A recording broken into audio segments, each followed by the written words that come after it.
Hello दोस्तों, हमारे YouTube channel में आपका स्वागत है। अगर आप आज की कहानी के मजे लेने चाहते हैं तो हमारे YouTube चैनल को सब्सक्राइब, लाइक और शेयर जरूर करें। नहीं तो आपको कहानी में मजा नहीं आएगा, तो सब्सक्राइब करना ना भूलें। जो एक फौजी है या फौजी बनने का जुनून रखता हो, वो इस वीडियो को लाइक, शेयर और चैनल को सब्सक्राइब जरूर करेगा। जब हम फौजी शब्द सुनते हैं तो हमारे दिमाग में तुरंत एक वर्दी, बंदूक और सीमा पर खड़ा एक मजबूत इंसान आ जाता है। लेकिन बहुत कम लोग जानते हैं कि उस वर्दी के पीछे भी एक आम इंसान होता है, जिसके सपने होते हैं, परिवार होता है और दिल भी उतना ही संवेदनशील होता है जितना किसी और का। यह कहानी है शेर सिंह की। शेर सिंह एक छोटे से पहाड़ी गांव में पैदा हुआ था। उसका गांव इतना छोटा था कि वहां एक ही स्कूल, एक ही दुकान और एक ही मैदान था। बचपन में शेर सिंह रोज सुबह उठकर अपने पिता को देखा करता था, जो गांव के सबसे ईमानदार व्यक्ति माने जाते थे। पिता अक्सर कहा करते थे, बेटा, देश सिर्फ जमीन नहीं होता, देश लोगों से बनता है। ये बात शेर सिंह के दिल में घर कर गई। स्कूल के रास्ते में एक पुराना पोस्टर लगा रहता था, जिसमें एक फौजी सीमा पर खड़ा था और नीचे लिखा था, सेवा परमो धर्म। शेर सिंह रोज उस पोस्टर को देखता और सोचता, क्या मैं भी एक दिन ऐसा बन सकता हूं? समय बीतता गया। शेर सिंह पढ़ाई में मेहनती था, लेकिन हालात आसान नहीं थे। कई बार किताबें पुरानी होती, कई बार जूते फटे होते, लेकिन एक चीज कभी कम नहीं थी, उसका हौसला। शेर सिंह को धीरे धीरे समझ आने लगा कि फौजी होना सिर्फ बंदूक उठाना नहीं है। फौजी होने का मतलब है अनुशासन, समय की कद्र, आदेश का पालन और सबसे जरूरी कर्तव्य। जब शेर सिंह 18 साल का हुआ, उसने सेना की परीक्षा देने का फैसला किया।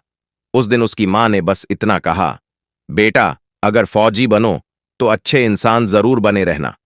परीक्षा आसान नहीं थी। सुबह की दौड़, कठिन ट्रेनिंग, सख्त नियम। कई लोग बीच में ही हार मान गए, लेकिन शेर सिंह जानता था, देश की रक्षा आसान नहीं होती।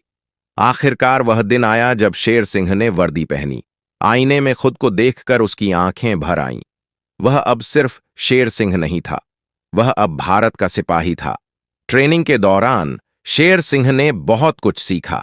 उसने सीखा कि समय पर उठना क्यों जरूरी है, आदेश का पालन क्यों जीवन बचाता है और टीम वर्क क्यों सबसे बड़ी ताकत है। उसे बताया गया कि फौजी सिर्फ युद्ध के समय काम नहीं आते, वे बाढ़ में लोगों को बचाते हैं, भूकंप में मलबे से जिंदगियां निकालते हैं और शांति बनाए रखने में मदद करते हैं।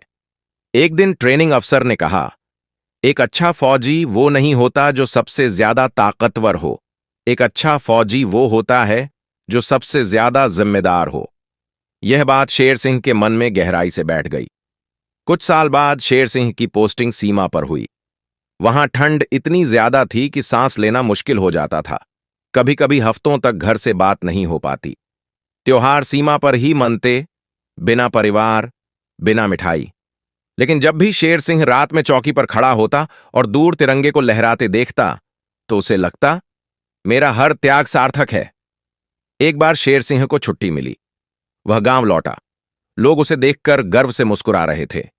बच्चे उससे पूछ रहे थे, भैया, फौजी बनना मुश्किल होता है क्या? शेर सिंह मुस्कुराया और बोला, मुश्किल नहीं, जिम्मेदारी वाला होता है। उसने बच्चों को बताया कि फौजी बनने से पहले अच्छा नागरिक बनना जरूरी है।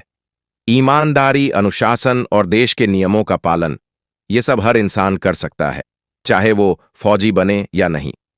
शेर सिंह की मां ने धीरे से कहा, बेटा, हमें तुम पर गर्व है। उस पल शेर सिंह को समझ आया कि असली जीत दुश्मन को हराना नहीं, अपने कर्तव्य को ईमानदारी से निभाना है। आज भी शेर सिंह सीमा पर तैनात है। शायद हम उसे कभी न देख पाएं, शायद उसका नाम कभी अखबार में ना आए, लेकिन उसकी वजह से हम चैन की नींद सो पाते हैं। फौजी सिर्फ एक नौकरी नहीं है, वह एक संस्कार है। वह हमें सिखाता है देश से प्रेम करना, अनुशासन में रहना और अपने कर्तव्य को सबसे ऊपर रखना। अगर हर नागरिक अपने अपने स्तर पर जिम्मेदार बन जाए, तो देश को हर दिन फौजियों की तरह सुरक्षित रखा जा सकता है, क्योंकि देश सिर्फ सीमा पर नहीं, हमारे व्यवहार में भी बसता है। इस वीडियो से आपको कुछ सीख मिली हो तो चैनल को लाइक, कमेंट और सब्सक्राइब जरूर करें। धन्यवाद।